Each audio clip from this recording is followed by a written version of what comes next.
Yoga's definitely changed my life. It's helped me to be more present in my body, more present in all of the choices I make, from food choices to other types of consumption.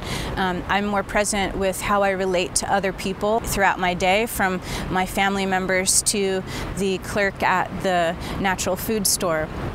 My name's Christine Peterson, and I'm an immunologist. I've been studying molecular biology and immunology at the George Washington University in their Institute for Biomedical Sciences. My dissertation project is on the human gut microbiome, and that is the bacterial community that resides in our gut in the context of obesity.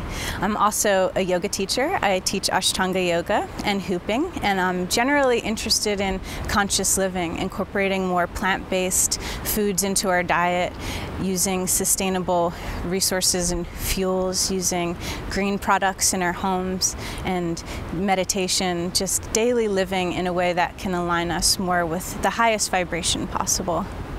One of the greatest things that kombucha offers is improved digestion, and a lot of overweight drinkers will often report losing weight while drinking kombucha as a result of increased digestion, assimilation, and evacuation. The L-theanine content of kombucha helps to reduce stress, and the B vitamin content actually helps to increase natural energy. So people are often reporting feeling really good when they're drinking kombucha. The glucaric acid content helps to assist the liver in detoxification. And that can also be one of the reasons why people are reporting feeling so much better. And glucaric acid is also being researched as a cancer prevention agent currently.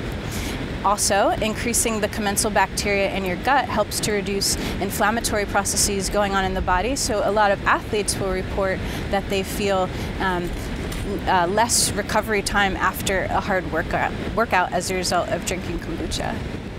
I got into healthy living about 13 years ago as an undergraduate at the University of Virginia, focused on biology, who was feeling a lot of anxiety as a student and experiencing some seasonal affective disorder type issues. So I was told that there was a yoga place called Yogaville really close by, and it ended up that is Swami Satchidananda's Light of Truth Universal Shrine ashram. I really felt just after one yoga class a profound shift in my consciousness and in my body, while the feeling of anxiety or maybe tiredness in the winter was still present. My relationship to it had changed so that it was okay. I practice yoga 6 days a week, and I meditate every day and continue to eat healthy, drink kombucha, and I wouldn't change any of it for the world. So.